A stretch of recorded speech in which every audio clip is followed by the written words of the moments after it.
Hola, queridos amigos de Contexto. Amigos, a mí no me gusta que pase mucho tiempo sin traer médicos a este espacio, porque si es verdad que debemos saber de muchas cosas, de política, de economía, de cuestiones científicas, pues bancarias, inventos, pero lo que más tenemos que conocer es cómo funciona nuestro cuerpo, porque si no estamos en salud, de nada nos valen esos conocimientos. Y muchas veces, bueno, en este mundo que vivimos, a veces con la rapidez, no tenemos tiempo de atendernos una que otra cosa. Y yo creo que los médicos son importantes todos, los de cada área, los ojos, los oídos. Bueno, hoy tenemos con nosotros a una doctora gineco-obstetra, la doctora Francisca Aquino Encarnación, y vamos a hablar de cuestiones femeninas.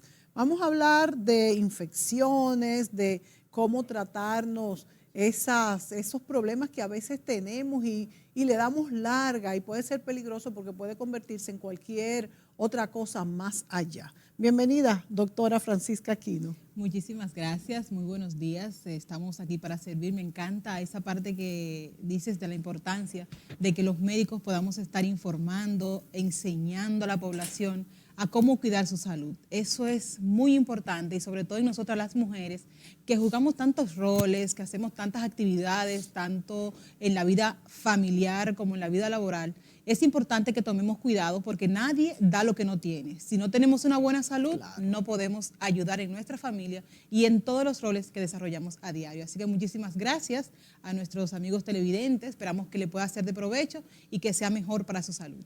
Bueno, también la doctora tiene en sus redes preguntas y respuestas que también pueden verlo por ahí, Francisca Aquino Encarnación. Francisca, comencemos por lo que la mujer va más al ginecólogo, por infecciones recurrentes, que muchas veces son pues una simple bacteria que se toman en el agua o de diferentes maneras, o ya una infección persistente que puede convertirse en un problema mayor, vamos a decir. ¿Qué hacer? ¿Cómo darnos cuenta y cuándo ir a la ginecóloga y cuál es el tratamiento? Las infecciones vaginales son el motivo de consulta más frecuente en ginecología y son las afecciones que las mujeres padecen con mayor facilidad y frecuencia. Causas. Sí, así es. Las causas generalmente tenemos las primeras que son los hongos, que son la mayor causa y principal de las infecciones vaginales.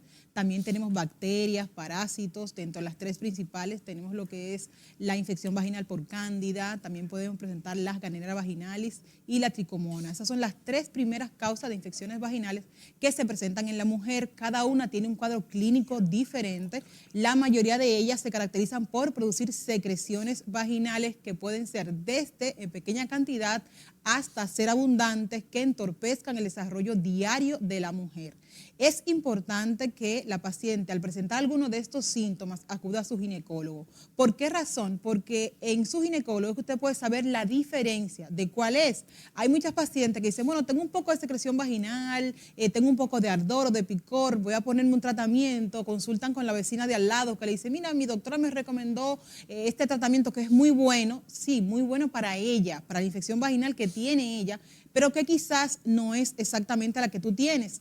Todas nosotras como mujeres somos individuales, aunque todas lo somos, pero tenemos un cuerpo diferente, tenemos flora vaginal diferente y tenemos condiciones de infecciones vaginales también diferentes. Es decir, que cuando el médico te realiza un examen clínico y puede, por la sospecha, tener una condición de cuál sea la infección, entonces este es el tratamiento correcto. Cuando incurrimos en automedicarnos, puede ser que en lugar de mejorarnos, empeoremos la infección y esto entonces es lo que lleva a las infecciones vaginales recurrentes, que es muy importante evitarlo porque muchas veces se dificulta el poder corregirlo. Cuando comenzamos a tener como esa cistitis, doctora, que yo creo que siempre a todas las mujeres la hemos experimentado, en algún momento que hay cierto escozor o cierto picor o cierta dificultad en orinar, ya eso nos dice que es una infección vaginal, pero que también puede ser, también a veces hay problemas en la vejiga.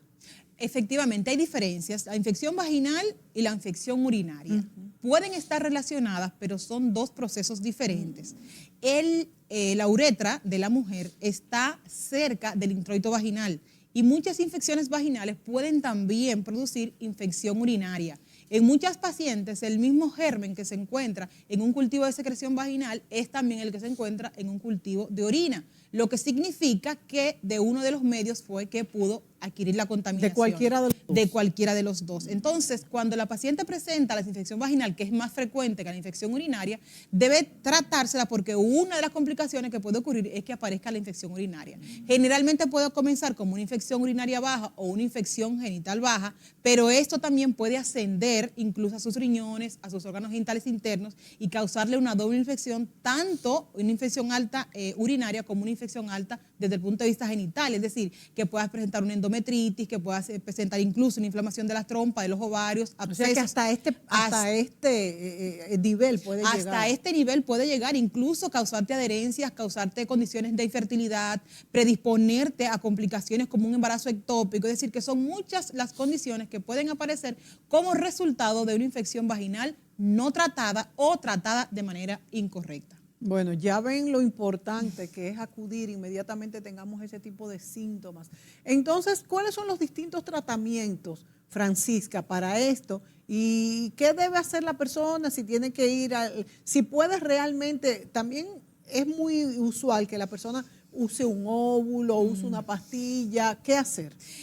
Primero, me gusta siempre hacer énfasis en la importancia que tiene las medidas generales preventivas antes de que la paciente desarrolle una infección o incluso para ayudar a la recuperación después de que ya la tiene.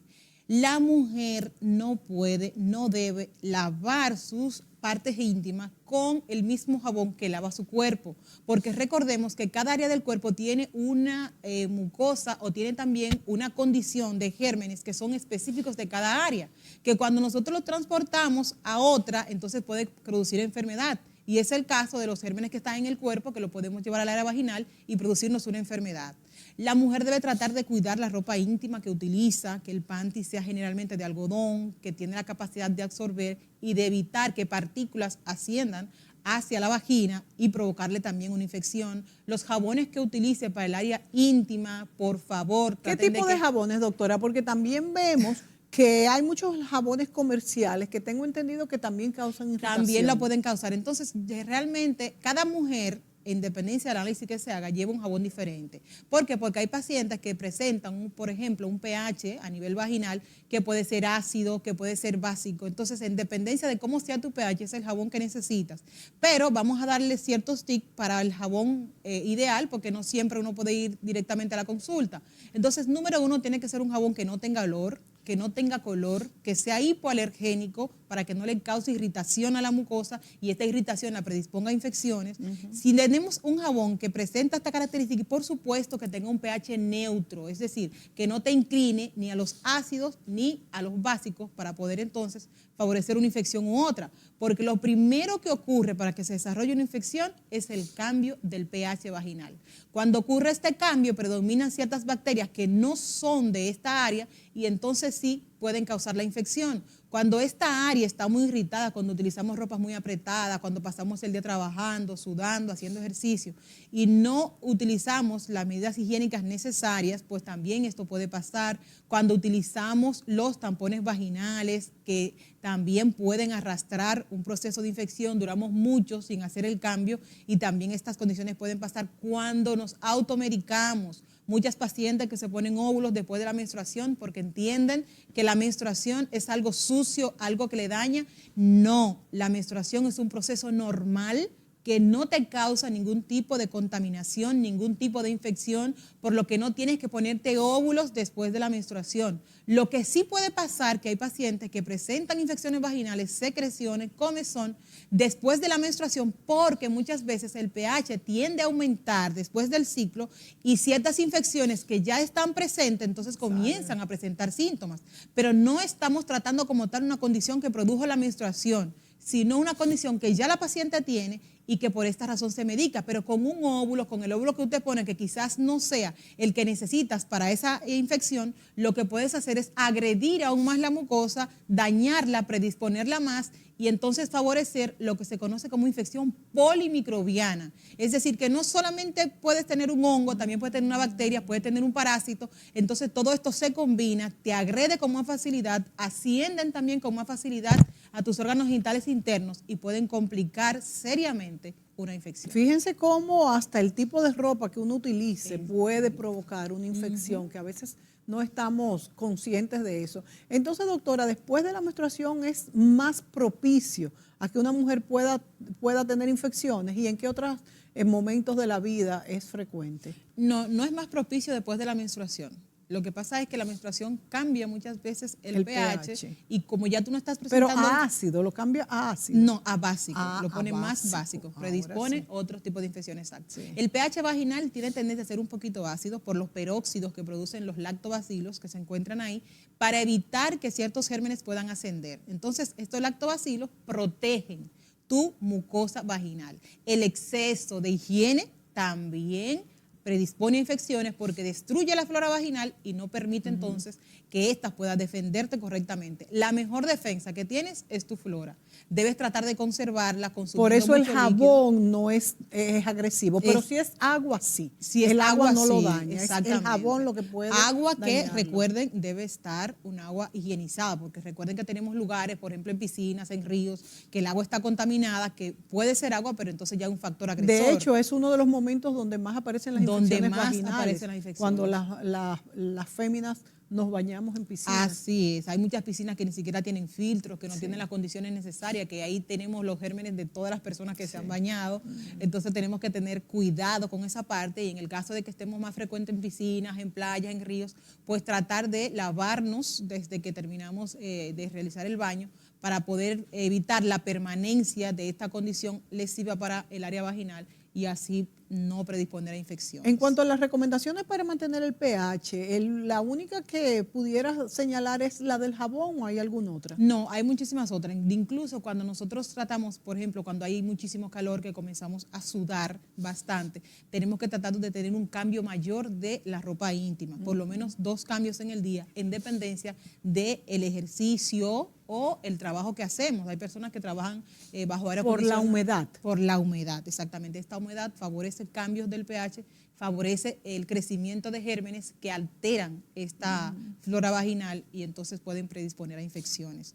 Cuando sentimos que tenemos esa secreción que no es normal, es decir, nosotras tenemos una secreción húmeda muy buena que nos protege.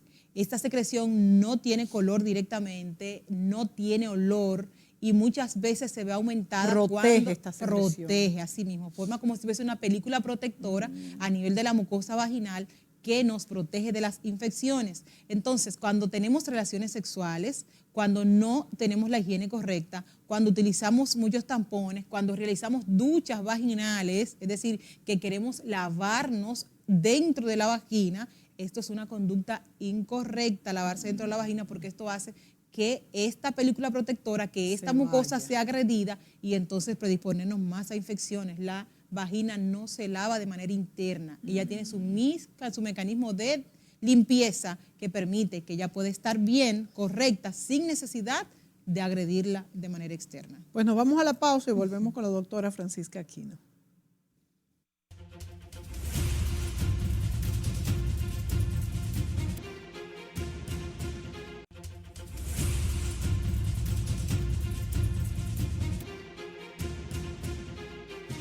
Continuamos con la doctora Francisca Aquino Encarnación, ginecóloga, y vamos a hablar en este segmento del ovario poliquístico, que también es una condición que escuchamos mucho en los consultorios, ¿no? Porque esta mujer tiene ovario poliquístico. ¿Qué significa esto y cuáles son las consecuencias de este tipo de condición? Los ovarios poliquísticos son un síndrome que está caracterizado por diferentes síntomas. Uno de ellos, y signos por supuesto, es la aparición de quistes en los ovarios, que en número incluso mayor de 9, con diferentes medidas, incluso mayor de 12 pueden estar, que esos son los que más nos orientan esta numeración a que puede ser un síndrome de ovario poliquístico. Me interesa aclarar el hecho de que el paciente piensa, dice, tengo quiste en los ovarios, tengo ovarios poliquísticos. No. Una cosa es el síndrome de ovario poliquístico y otra es tener quistes en los ovarios. O sea, cuando se tiene ovario poliquístico, no son propiamente quistes. No, no necesariamente. Tú puedes tener un síndrome de ovario poliquístico con quistes en los ovarios o sin quistes en los ovarios. ¿Por qué? Porque esto no es solamente el proceso de los quistes, sino también los cambios que ocurren a nivel de la economía. Por ejemplo, una dificultad en la digestión de las grasas, un aumento del colesterol que hace que te pueda causar un trastorno metabólico que incluso te puede llevar a la diabetes, un aumento del vello en áreas donde normalmente no debe estar, cambia su coloración, es lo que se conoce como pelo terminal, y este pelo terminal vemos que la paciente puede presentar como si fueran bozos aquí en la parte de la cara, cuando presentan, por ejemplo, estos pelos gruesos que están también en la cara, que pueden estar incluso en el pecho, una prominencia de una aparición de un vello que no es normal. Esos son signos que te orientan a que puedes presentar un ovario poliquístico, la piel que se pone gruesa, se pone tersa, como si fuese una piel más masculina. Entonces, todos esos son signos que la sudoración, los cambios en la coloración, la paciente puede presentar sangrados incluso uterinos anormales, es decir, que la menstruación no le llega con la regularidad que lleva, trastornos de la ovulación. La mayoría de las pacientes con ovarios poliquísticos son oligoovulatorias o definitivamente anovulatorias que no ovulan. O que ovulan mucho o que no ovulan. No, ovulan nada o ovulan muy poco. Tienen trastorno de fertilidad. Nunca mucho. Nunca mucho generalmente. Entonces muchas de las pacientes con este síndrome acuden más bien cuando quieren tener hijos que tienen trastornos de fertilidad y no logran entonces embarazarse. Hay veces que dicen, no, doctora, yo tenía síndrome ovario poliquístico. No, la paciente que tiene síndrome ovario poliquístico es como la presión, tiene que mantenerse tratada para que esto no evolucione a un grosor endometrial muchísimo mayor por este estímulo androgénico que produce estos ovarios produciendo estas hormonas que hacen toda esta sintomatología. ¿Por qué demanda que el ovario produzca más hormonas? Porque lo que hace es que hay factores que permiten la proliferación de estos quistes que están liberando hormonas. Y estas hormonas se forman a partir de la grasa periférica incluso, y esta grasa hace entonces que predominen unas hormonas que son de mala calidad, como incluso la estrona. Por eso vemos que muchas pacientes con ovario poliquístico tienen esta distribución física, que tienen más grasa abdominal, incluso tienen grasa también en el cuello, en áreas que normalmente se ve excesiva, y esto se va a la formación de andrógenos. Este síndrome es generalmente hiperandrogénico y estos andrógenos son los que causan toda esta sintomatología que le estoy explicando, que puede llegar incluso a que la paciente pueda terminar en un estímulo endometrial muy aumentado, y si no se trata, incluso hay algún % de pacientes que puede terminar con un cáncer de endometrio. Entonces, el síndrome de ovario poliquístico no es un juego, es una enfermedad que hay que tratarla correctamente, que todas las pacientes no llevan el mismo tratamiento y que a cada paciente que debe individualizarse según los síntomas que presente y las características. Es muy importante realizarse un chequeo hormonal para saber si hay alguna condición en el índice FSH y LH, que son hormonas que cuando están en desequilibrio, entonces pueden presentar también condiciones en alteración en este síndrome. Incluso estos andrógenos que muchas veces no lo podemos ver, como el sulfato de dihidroepiandrosterona, la androstenodiona, que son hormonas que son que pueden producir andrógenos y que entonces no la vemos, que no se utilizan generalmente en una consulta de rutina, pero que nos pueden estar causando alteraciones que debemos identificarlas para poder tratarlas de manera correcta. Esos quistes que aparecen, por ejemplo, en una sonografía, ¿son quistes que están siempre ahí o que desaparecen y vuelven a aparecer según el ciclo menstrual? Depende del quiste. Por ejemplo, si es un quiste folicular, cuando nosotros vamos a tener la menstruación, hay un quiste o vamos a decir un óvulo que se va a liberar para producir lo que es el proceso de la fecundación. Si esto no ocurre, este se va desarrollando, va creciendo, y cuando le hacemos la sonografía que coincide con ese ciclo, podemos ver un quiste dominante, a veces lo describen así, o folicular, que se relaciona con el ciclo menstrual. Pero cuando tenemos varios quistes en diferentes etapas, que están pequeños o pueden estar un poco más grandes incluso, entonces ya esto no es normal. Hay que poner atención para ver, porque estos quistes mayores en formación van agotando lo que es la reserva folicular. Todas las mujeres nacemos con una cantidad de folículos. Es que en ese caso son muchos. Exactamente. En ese caso este estímulo hormonal anormal hace que proliferen varios a la vez. Y se le llama el quiste a esos folículos. O sea, no son quistes en sí, sino los folículos. Son los folículos. Es decir, y se desperdician. Exactamente. Y como todas nacemos con un número específico, tenemos que tratar de inhibir ese estímulo porque ese estímulo no solamente está produciendo más folículos, sino que está produciendo un daño ovárico y un daño sistémico que dificulta el proceso de que la paciente pueda quedar embarazada. Muy interesante. Señores, estas cosas todo, por eso tenemos que estar muy pendientes y ir a la ginecóloga. ¿A qué edad generalmente se detecta este problema? Este problema es un problema generalmente genético. La paciente nace con él. Si es posible que la paciente pueda acudir tempranamente cuando comienza ya la drenar, que es decir, antes que comience incluso la menstruación, es básico, porque se pueden identificar cambios que podemos incluso verlos antes de que comience la sintomatología que produce los cambios graves de la alteración del ciclo, de la ovulación, de los trastornos en la piel, de los trastornos en la grasa, de los trastornos metabólicos, que son los que le causan las complicaciones a la mujer. Al poder identificarse a tiempo y tratarse de manera correcta, pues le permiten al paciente tener una mejor calidad de vida y no desarrollar las complicaciones que este síndrome puede producir. O sea, inhibidoras de hormonas para que no se produzca esta respuesta. O más bien, cuando nosotros los tenemos a tiempo, podemos regular tus hormonas para evitar el desequilibrio. Si ya lo observamos desde tiempo y podemos ver, incluso esto es genético, cuando hacemos la historia clínica es importante preguntarle si la mamá, si la abuela, es decir, algo familiar. Pero no es posible que la mamá o la abuela o algún pariente lo haya tenido y ella no se haya dado cuenta. Así mismo, exactamente.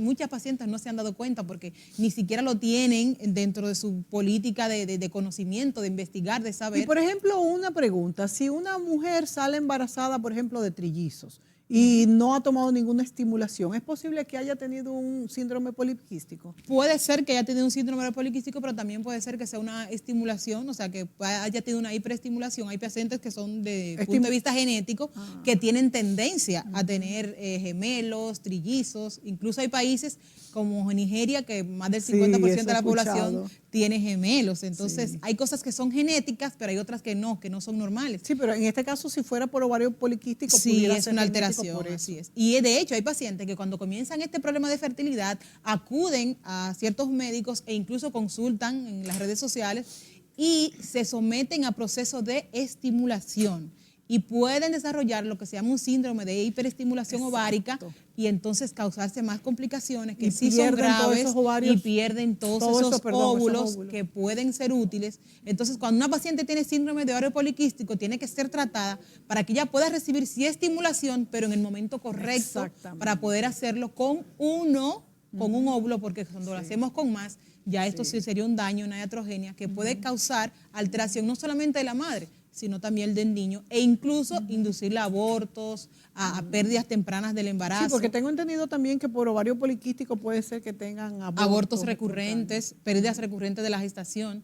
Todas esas son complicaciones que pueden ocurrir con este síndrome. De ahí la importancia de estar vigilante. Siempre, bueno, por cierto, en las redes sociales también abordo estos temas para que las personas puedan conocer más y saber cómo tratarla, cómo cuidarse, qué hacer. Es importante la alimentación, la paciente que se alimenta de manera correcta, que no incluye en su dieta, por ejemplo, estas grasas saturadas, estas harinas, estos alimentos que lo que hacen es producir más grasa que le sirve de alimento a estas hormonas de mala calidad, hacer ejercicio al aire libre, lo más frecuente en la semana, según las condiciones que cada persona presente, porque recordemos que el índice de masa corporal que presentan estas pacientes muchas veces está bien alterado y les dificulta el hacer ejercicio. Pero se puede comenzar caminando, se puede comenzar e ir aumentando gradualmente y sobre todo la alimentación. Es básica porque induce la formación de sustancias que pueden ser nocivas o también reducirlas en el caso de que nos alimentemos de manera correcta. Señores, para todo, la alimentación y el estilo de vida es fundamental. Despedimos a la doctora Francisca Aquino, dándole las gracias por estar aquí, dándonos todos estos tips de salud para nosotros las mujeres, y la invitamos a continuar viniendo a este programa para aconsejarnos sobre todo esto que es tan importante. Así es. Dicen los muchachos que las redes, ¿y dónde las podemos localizar? Claro que sí, pueden consultarnos en nuestra página @DereAquinoRD, @Instagram, doctora Francisca Aquino en Facebook y también nuestra otra página de Instagram. Nuestros números telefónicos 829-713-8386. Pueden consultarnos, estamos disponibles y siempre para responderles. Tenemos nuestros lugares de consulta en el Centro Médico Vista del Jardín, en la Avenida República de Colombia, justo al lado del Jardín Botánico. Estamos los lunes y miércoles de 4 de la tarde a 8 de la noche y los jueves de 9 a 12 para esas pacientes que pueden ir en horario de la mañana. Estamos también en la Clínica Elohim de la Independencia, lunes y martes de 8 de la mañana a 12 del mediodía. Y estamos en la Clínica de Estética ITMA por citas. Así que cuando deseen consultarnos, estamos a sus órdenes. Las consultas las podemos hacer en inglés, francés, español y creol. Así que no duden en llamarnos y en cualquier condición le podemos ayudar. Eso es un plus. Muchas gracias a la Bendiciones. doctora. Continuamos con este programa.